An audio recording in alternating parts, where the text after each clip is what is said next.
Hi, everybody. Sometimes when I get bored at work, my awesome team lead is here. I watch Al Pacino videos where he just goes, ooh-ah. It's random. It helps me by doing that, kind of get in the moment and just address that I am slightly nervous. I don't know a lot of you, and you don't perhaps know me, you don't know me, but it's a privilege to be here, so thank you to David and the whole team. And great, let's talk about,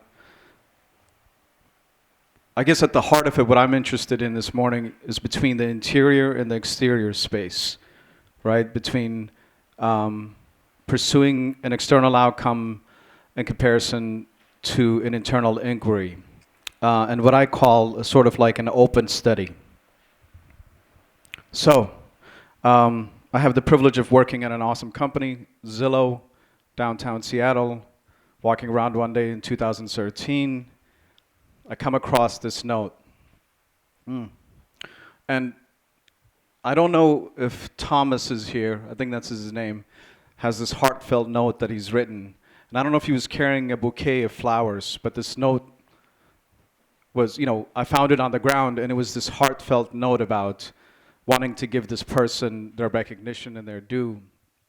And to me, it was an enigmatic experience because all of a sudden I was drawn into what's the story here? Who's this person he's writing to? Was this intentional? Like, was this an artistic, cultural experiment, a social experiment, and I just happened to be privy to it?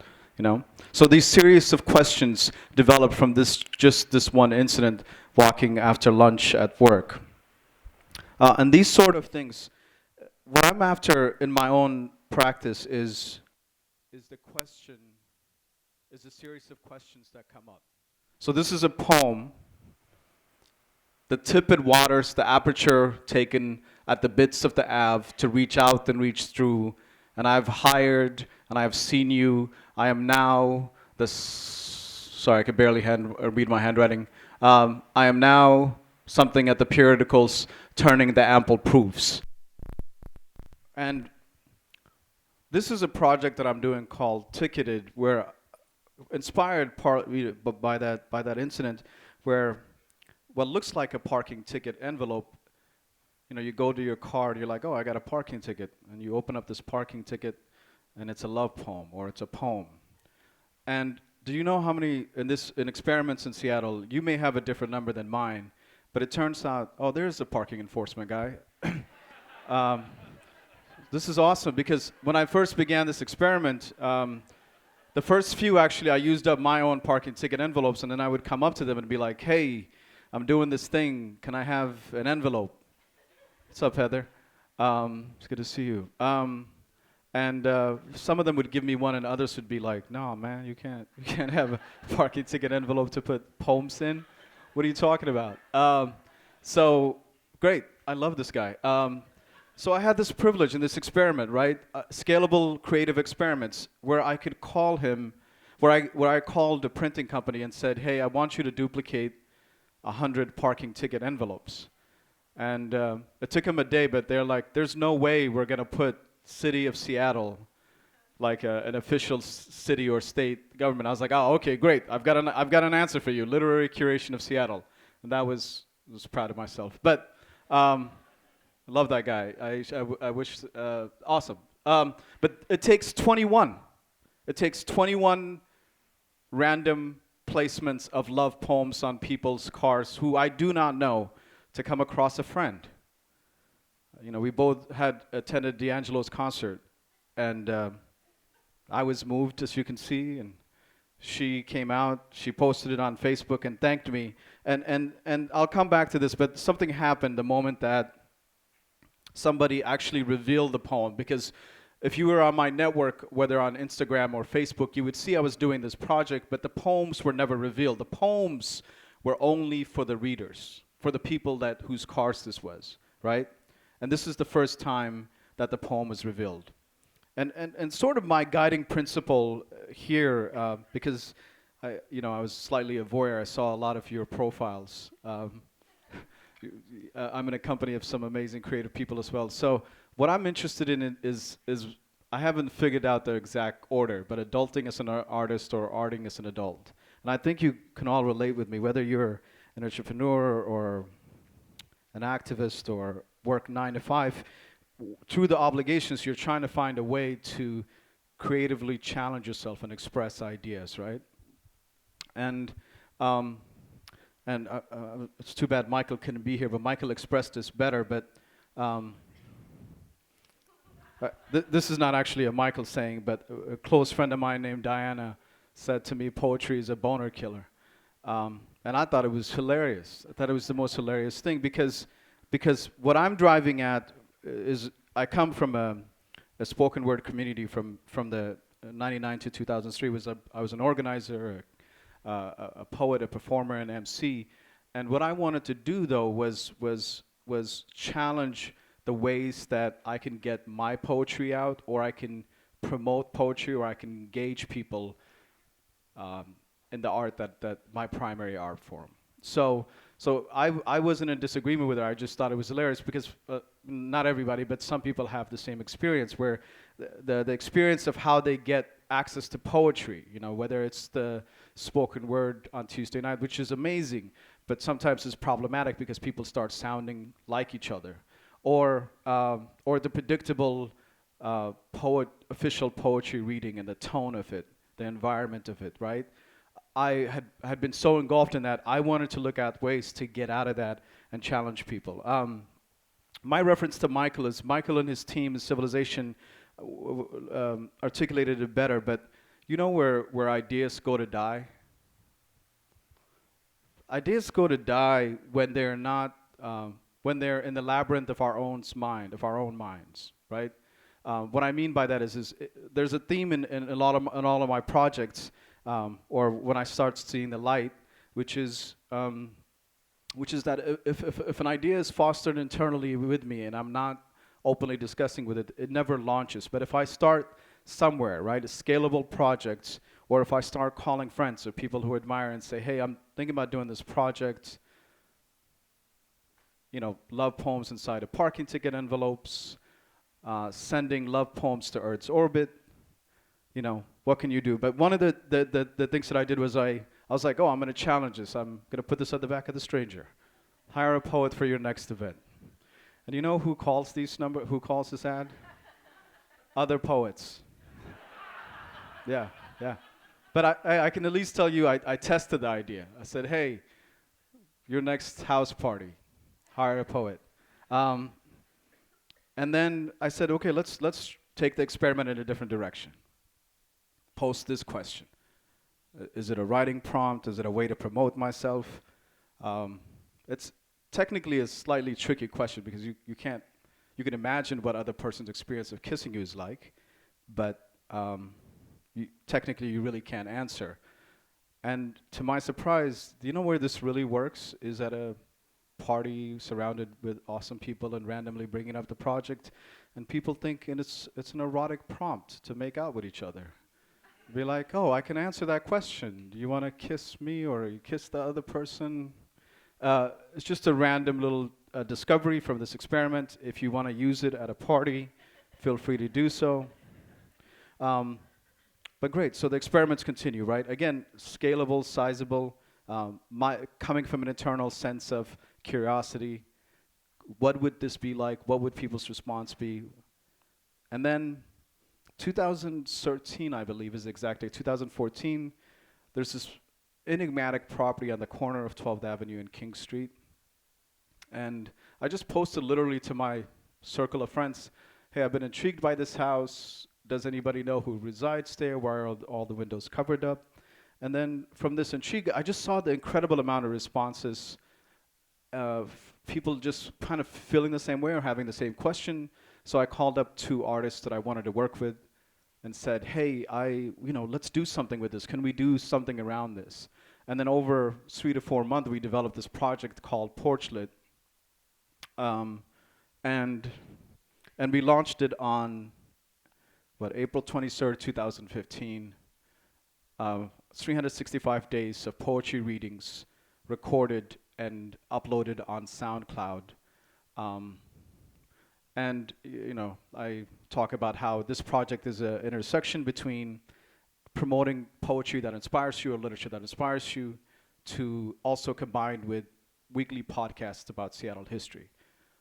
It became an opportunity to explore, in the changing face of Seattle, to explore the history of Seattle. So finding out that this property is 116 years old, having this amazing episode where by the fifth or sixth reading, so every day, a random person goes to this porch, stands in this porch, and uses their phone and records poetry or a piece of literature that moves them.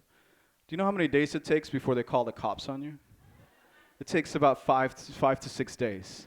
Because we'd made an assumption. Our assumption was that nobody lives there. And it turns out this amazing woman who's in her early 70s lives there and called the cops on one of our comrades. And we spent 2 weeks trying to win her over, writing letters, leaving flowers at her door. The only question she had was, why would you come to my home and read poetry? And it was just the most innocent, fantastic question. We sat next door at the restaurant next door. They thought we were trying to buy their property. So it's interesting reflecting back on that.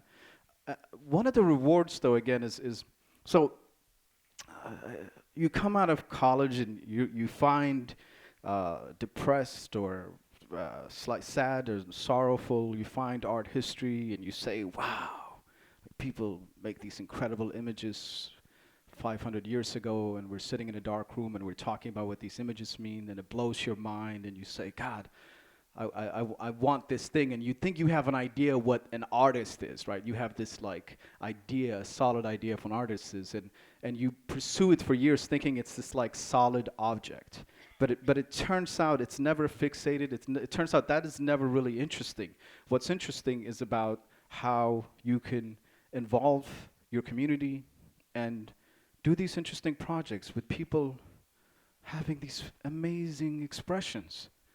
This is Ariel, who, toward the end of the project, found a sort of a balcony and recited a poem and took this image of herself dancing. And this becomes like one of the most amazing rewards of starting this project and this journey. It's like your intrigue or what fascinates you ends up being a template for somebody to express themselves, you know. And yeah, just a discovery I just kind of wanted to share. Um, and then we said, you know what? Let's go ambitious. Let's again thinking of different ways to promote my work, my love for poetry and art. Came up with this project called Cosmic Love, and what it is I found out there's a company called Celestis. You might want to write this down just in case you have an interest when you pass. If you want a little bit of your ash to orbit, to kind of orbit in Earth's orbit. There's a company that does this. They take the secondary or third part of the rocket, and they've been doing this for like I think 20 years now. And I found out that you could do this. You could take a little bit of your loved one and could put it in Earth's orbit. So I was like, oh, now if we can put my book of poetry, and I could say, I'm the first one to release a book of poem on Earth's orbit. It turns out they're like, are you crazy? We can't do a whole book.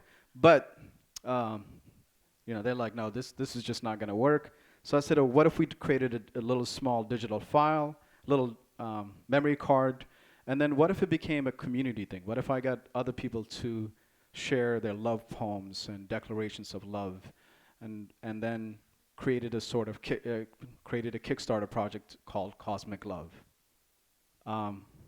It was rushed. It was a lot of fun. It was rushed. It was overwhelming amount of work in a short period of time. It required raising about $11,000. I came up short. But I found myself that evening, the final day of the Kickstarter, at 8:30 p.m. at IHOP, having a horrible steak, calling up my sister. And again, I just want to share with you about how I was fixated with ideas of what an artist is or what it is to be an artist, and then also, but how each of these explorations, my own open studies, end up giving me these spectacular rewards. Because the reward wasn't one way I could have looked at it was, oh, I came up short on this Kickstarter, and I could go on and on. I could actually talk about why it didn't work or how I can improve it the next time if I do it, and I hope to do it. But the most important thing was each of these experiments, and there's more of them, but each of these experiments, it's about the the line of view, like the perspective I gather, right? That each project rewards me with that. Like I can, when I complete a project such as this, the sense of confidence of having done it, the dreaming up of what next, all of these things are the rewards of it, and that's the conversation I had at 8:30 p.m. that night. And the reason I put up the pyramids was part of where the communication didn't work out was I was trying to paint a picture to say, hey, what if using this parameter, we can actually kind of create a time capsule. So 200 to 300 years from now, depending on how high you have it up, 200 to 300 years later, it can come back to the ground. And when it comes back to the ground, people can open it up and say, look at how they loved then. Look at how they fondly spoke of each other, or how they expressed love. And then there's this guy named Yonnas, who has a poem, a book of poetry in there. Great, so let's go back to this though. Scalable art projects, right? The first one was the most terrifying. I dreamt up the idea, I called a number of friends, said, hey, this is what I'm doing, got some validation, ideas on how to develop it, went downstairs, and the guy found me on Facebook and said, hey, thanks for the poem. I was the first one though, so it was under my passenger side wiper. I didn't see it until I was already on I-5. It was great. Keep up the awesome. Like, again, the rewards, just I was like, I had, what I was imagining was somebody was like, how dare you, you shouldn't do this. This is my private property, technically. You're misleading me. And that still could happen. But that first one prompted me to say, oh, let's go to 100. Let's go to 100. Let's go from 1 to 100. And then let's make that the next book project. And so far, I'm stuck. I'm 27. I'm on number 27 right now. And the reason partly that I'm stuck is because I've worked through my own internal fear and anxiety, right? And now and now I've gotten, 21 was even somebody in my circle who found one of these poems. So that part has been resolved. What I'm trying to figure out now between 27 and the remainder is I've actually written most of these poems, is how to create the actual book, the product, how to create an event around it. And that's a work in progress. But again, the rewards of starting with one and then proceeding on. And then I love this quote. Creation is a better means of self-expression than possession. It's through creating, not possessing, that life is revealed. So so there's something about, I'm fascinated with how we connect to reality, right? So perfect example is like I couldn't sleep last night because I wanted to impress you, right? I'm thinking about all the ways I wanted to impress you. And then, but it also dawns on me because I've done a range of things in front of speaking or performing in front of people, that actually the sad part is like once you get there and you realize it's also passing, the moment passes. So I say this to say that again, I'm interested in how as an individual trying to work out what it is to be an artist in our contemporary culture, how I can find myself in places of being empowered, of being able to engage other people in real time, and then hopefully make them care about what I am doing. I'm going to read you a poem from my recent release called I Hung Myself on the Moon.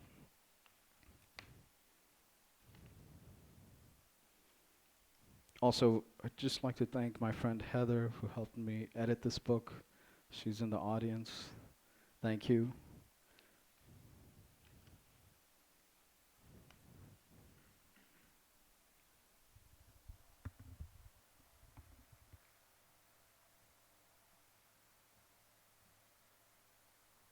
Transgressions. Can you hear me? The rap cuts, the lake wavers, the fire burns, the lightning yields, sex for a cabaret act. I have returned to my glory.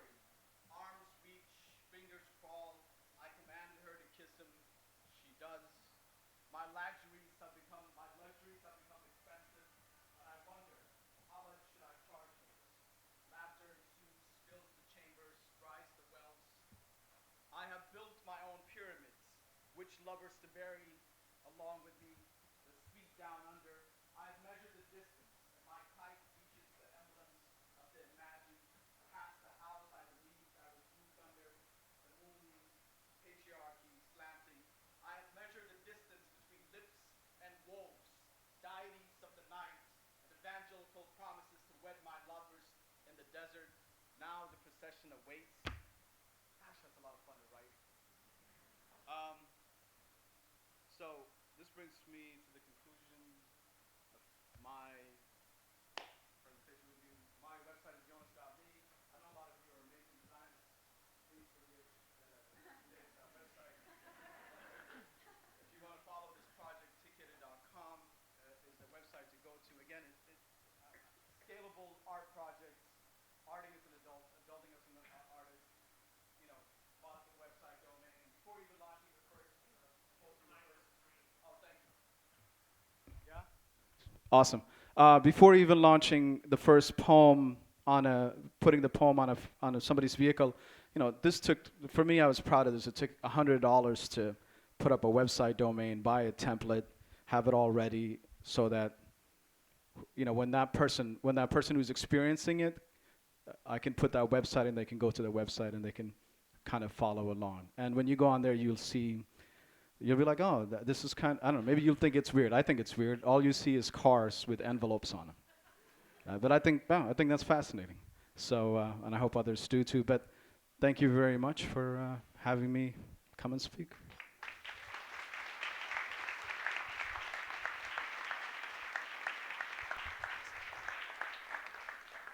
We're going to do Q&A. I have to say, I appreciate the irony that I got a parking ticket while you were talking. Oh, yeah. That was your car. So for those of you who haven't experienced the mic ball yet, for our Q&A session, who's got a question? Okay, ready? Heads up. That was a bad throw, sorry. So talking to the black part of the ball. How close do I need to hold it? There you go. Oh, right about there. All right, I'll turn you loose. Oh, awesome. Thank you so much, Jonas. Yeah. I am curious how you pick which car to put a ticket on. Yeah, that's something I think about. I like messing with people. So usually people that have like passed the expired, like, I'm like, oh, you've gone over the limit. You're gonna be more susceptible to be like, oh, you're gonna rush back. Be like, I got a ticket. On a topic real quick. This is gonna sound totally foo-foo, but when I was doing this intensively, I swear I wasn't getting parking tickets. There's something about. But the moment like I kind of got distracted by other projects, they found me. They found me. But yes, I was mostly looking for cars that had expired, like their parking time had expired. Just think, like, yeah, you'd have been perfect. Yeah, and then I also like to think I might have helped some, because the parking guy might have come and be like, hey, somebody else hit this guy already. This guy. I hope that answers that question. Yeah. Anybody else? Yeah. So I'm curious. I think, as with everyone who's creative in any way, and probably a lot of people who aren't, or at least don't think they are, ideas come around all the time, and execution certainly doesn't. I mean, you can't necessarily act on every single idea you have, and you kept mentioning the idea of doing scalable projects. What made you decide to act on this one? And is that the same thing that makes you decide to act on other things? So more and more, I like finding the ones that make me anxious or nervous, that take me to a place of discomfort, because they seem to churn out more ideas.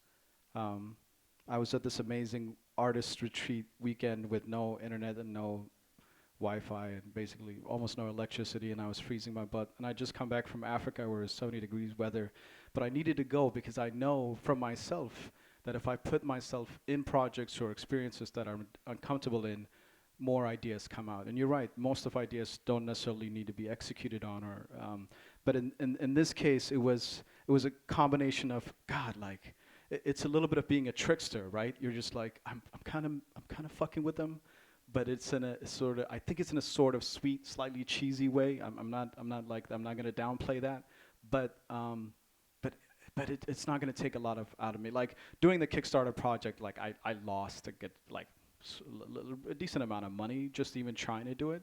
So I needed a project in this case where it was manageable. Yeah, and this was manageable, but it also made me uncomfortable. Yeah. Yes, back here. Yep.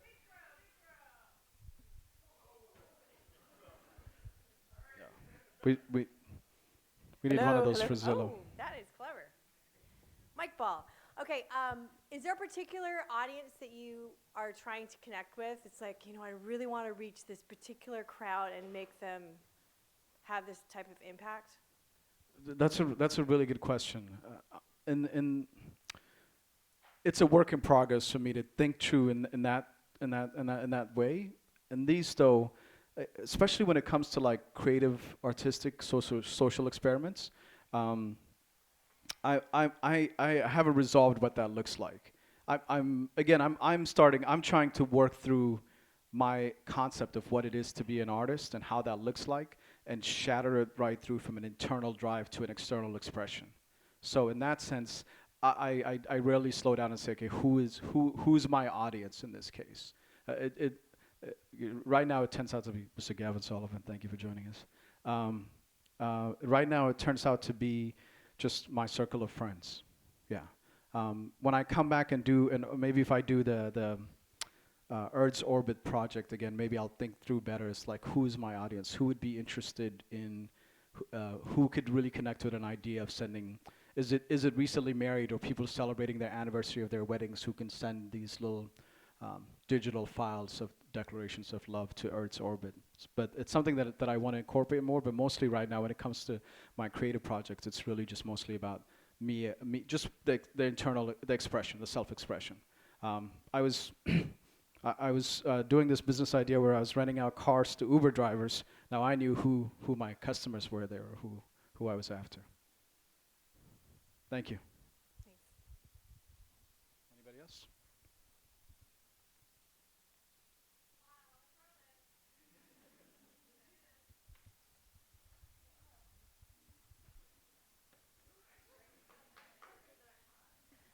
Um, Gosh, I haven't really formulated this entirely into a question, but I'm very curious about your method of collaboration, because it seems like where you are really thriving is in a more sort of realm of social practice. It seems like you really feed off of the ideas and energies and talk back of others, of participants. And I'm just wondering, have you given any thought to creating more of a generative conversation through the parking tickets, and how you might leverage even technology, social media, to sort of create that loop back? Because it seems like you're very invested in those systems. You're actually asking the question I didn't want to ask the audience. Because that's actually where I'm stuck at, is how to do exactly what you're talking about with this project going forward.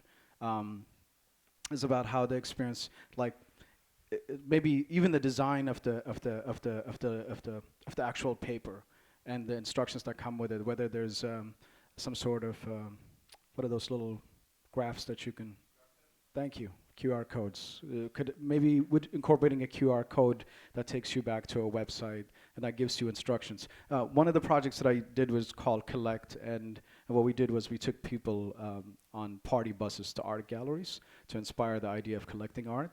And the reason I bring that up is because again, it was collaborative, but it was also because I'm interested in what William Carlos Williams, one of my favorite poets, says, which is like he thinks of the poem as an object, itself as an object. So it's kind of where I'm stuck, and it's I've got to figure out a way how to get other people to work with me or get involved. Yeah. Yeah. Yes. An idea? Oh yeah, please, yeah. If your objective is really to increase the interaction with poetry, and what if you had people encourage people to do the same thing and to pay it forward? Actually recreate the same experience. Right, pay poetry forward. Fantastic. Yeah. I actually have 400 of these. I don't need 400 envelopes. Right, They're like, we can't do 100, but we'll give you 400 right. for this price. So that's a good idea. Yeah. Yeah. So far, like I've had one person say they're going to do it. But that's a really good idea. But I never thought of it as like an open thing to say, hey, here, um, you'll get one of these envelopes. Please insert a poem. Yeah, pass it forward. Yeah. Any suggestions are welcome. Like, again, I saw all your kind of resumes and profiles. I was like, I'm in the right room. They may not be in the right speaker, but I'm in the right room. Yes.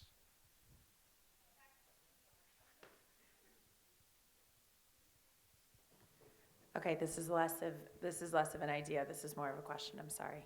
Um, with this project, it sounds like there's this next. No, there it is. Okay, there's this next step of complete for you, and I'm just curious where that comes from, because this project in and of itself sounds wonderful and creative, and it sounds like you're already able to see some results. So what is there to be gained in thinking about it as this sort of next level of completion, as this next level of like putting a period on it? Great, awesome. So sometimes another part of my my social practice is I consciously try to keep myself in the company of incredible artists and leaders, movers and shaker in Seattle. I have to say real quick, because there was a time when I thought I was like a sort of isolated and lost in the city, and then through direct interaction with some people, I just was like, wow, like the company that I find myself in is incredible, you know? So the reason I say that is sometimes what happens in social media in that circle is we get the response. We'll post each other's poems or images or short clips of projects that we're working on, and it will almost seem like that's enough, you know. But there's something impactful about having a final product, like a book. I don't know if I don't even know if the book is going to be called ticketed, but working through a completion about a solid object that people and an event that people can attend to, and they can say, oh, here's these poems in one place. And there's also a part of a mystery or an intrigue that I'm trying to plant into it, which is, with the exception of that one, you really don't know these poems. You just know that if you're on my social media with me, you're like, oh, Yonnas goes around and puts these poems, but I have no idea what these poems are. So I'm hoping that I can complete that sort of intrigue with a final product in an event. Is that related to legacy for you? Is that part of this like connection to wanting, like, you need those books to be able to go in the rocket? Yo, real talk right now. Like real talk right now. You've gone so far ahead for me right now. I love it. You've gone so far ahead for me. That's great. And yes, partly, but mostly I'm lost in the shroud of, and I'm part of trying to be in any way a sort of a go-to, in the sense from inaction to action and ideas and pursuits. But I don't know that far ahead. If I think that far ahead, I get lost. I don't pursue things. Even though you're right. Even though I have a project to put into Earth's orbit, it's really more about the action of it, the execution, the drive, the from idea to realization. That journey, that's kind of rewarding. Yeah. Yeah. Wow,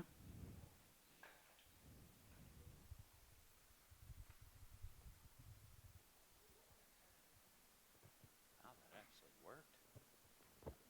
I'm curious, what kind of things try to stop you, and how do you route around them? So there's sometimes you can call the wrong person at the wrong time to run an idea by them, and that could be, like.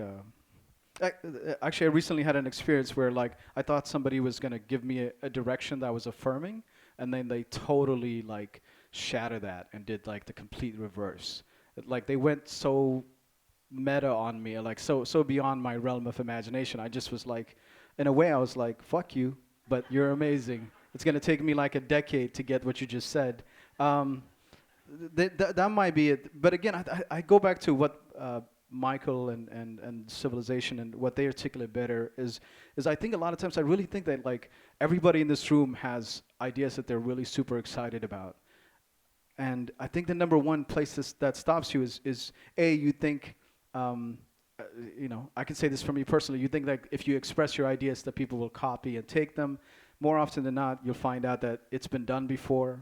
You know, like I found out one of the dear friends that I talked to this project about, they'd done something similar years ago, but that didn't actually. He wasn't. He didn't come at it from a place of, hey, we've done something like this, and you shouldn't do it. It was just more like, hey, we did it this way. Now I have more information to work on. I really think the number one thing is that we don't get out of our own way in these things that excite us, and just talk to people that inspire us, people that support us, and then the rest is really just about is asking the quality of help. Like that's one of the places that I get stuck at is like, oh, this project has reached this level.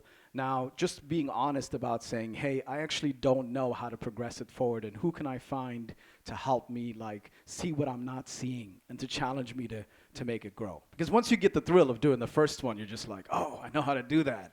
Ha, you know? Yeah. Hope that answers. Yeah. We got one here. Yeah. I can catch it too. We can play. Yeah. Yes. Yes.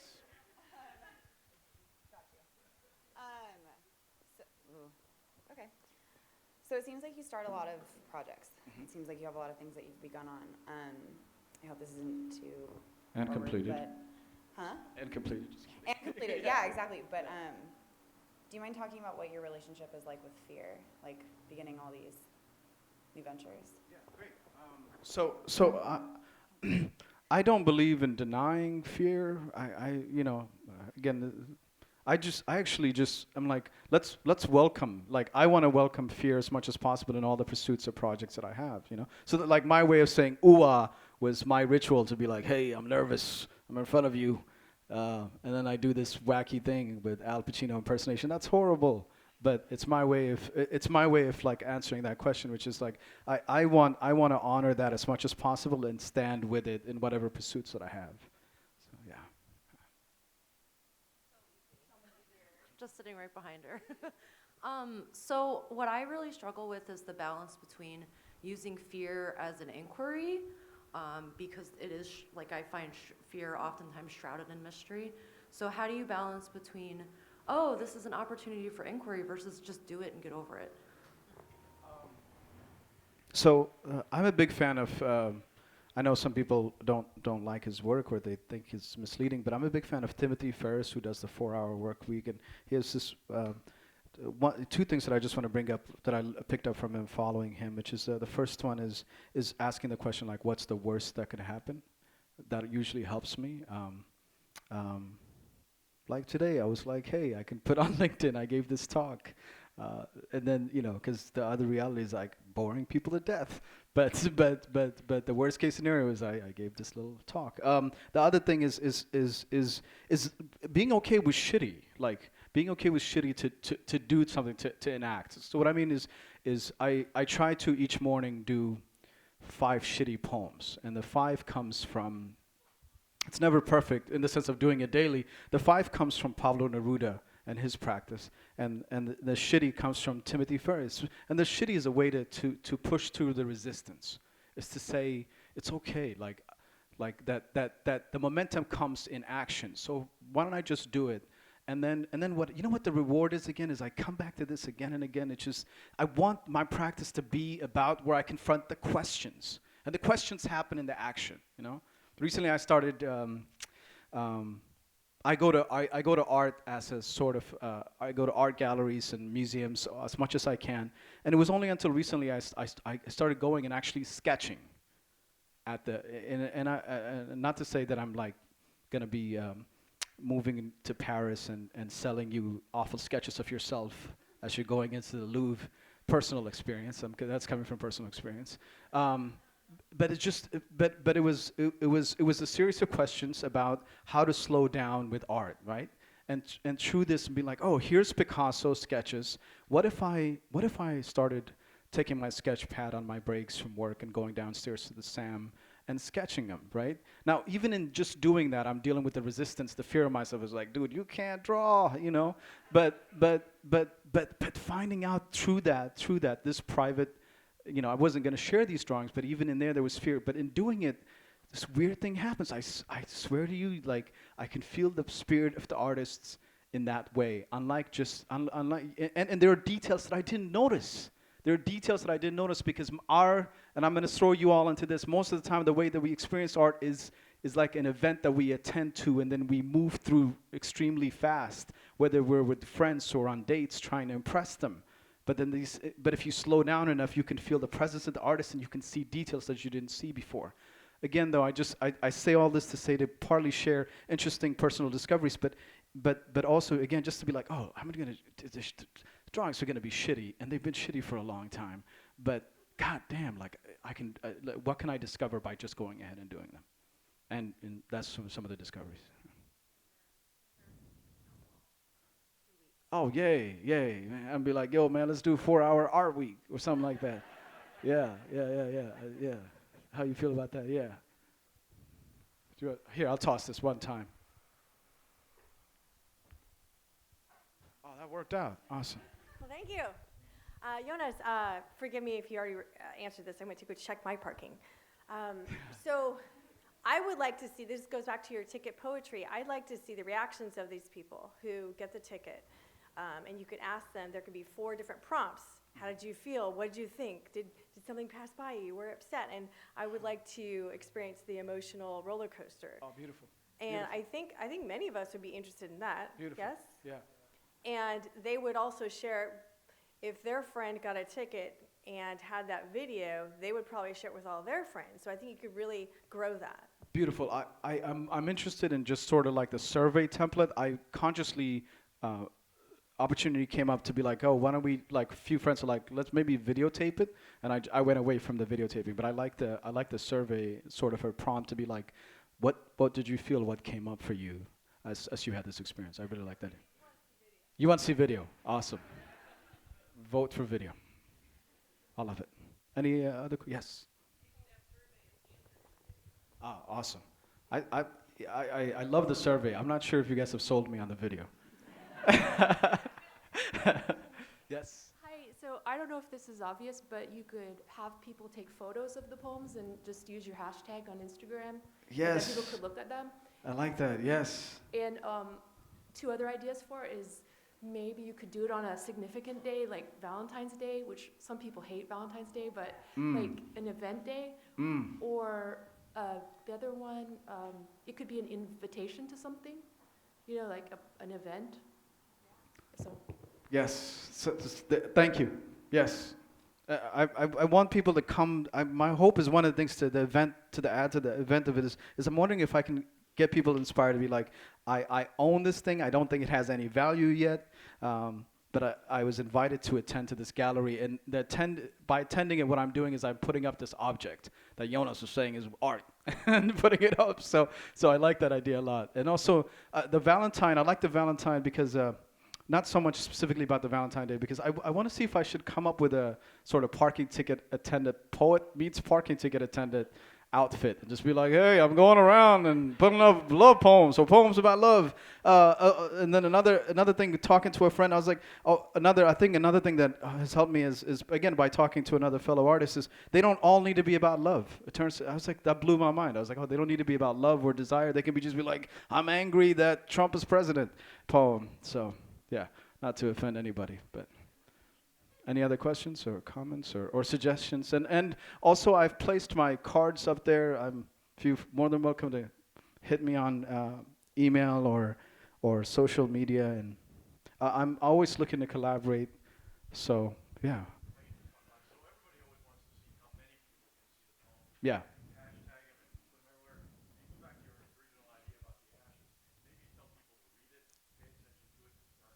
Oh. Oh. Is that private experience? Oh, I like it. Giving you my ugly face. That's my impressed. I like that idea. Like, don't bring the ugly face to a first date. They don't get it. I was on a date with this amazing woman like 3 years ago. I was so impressed by her, but I kept on giving her my ugly face. She was like, oh, there was no second date. I was like, I'm impressed. No. That's awesome, though. I like that. Oh, wonderful. So, thank you. I'm the last steps of being able to purchase it on Amazon. And then real quick, if there was a prompt to write a 1-star review for a poetry book as a sort of creative, rebellious act, how many of you would find that idea appealing or destructive? Appealing. How many think that's appealing? How many think that's destructive for if you were the one who's writing it? Awesome, thank you. So it's half and half. But you could buy the ebook on Amazon, but the best place to do it right now is Third Place Books, is who I did the self-publishing with. Third Place Books. You can buy a copy of the book. And then if you sign up on my email list, you may get a prompt to write a brilliant and eloquent 1-star review. That's a sort of rebelliousness against the review system. But it might, Ashraf, love you, dog. But it might backfire on me for my next project when people are like, damn, you guys sure got a lot of 1-star reviews. Yeah. Anyone else? Hey, thank you very much for having me here. It's just been a pleasure. Thank you. Thank you, David, and thank you for the whole team.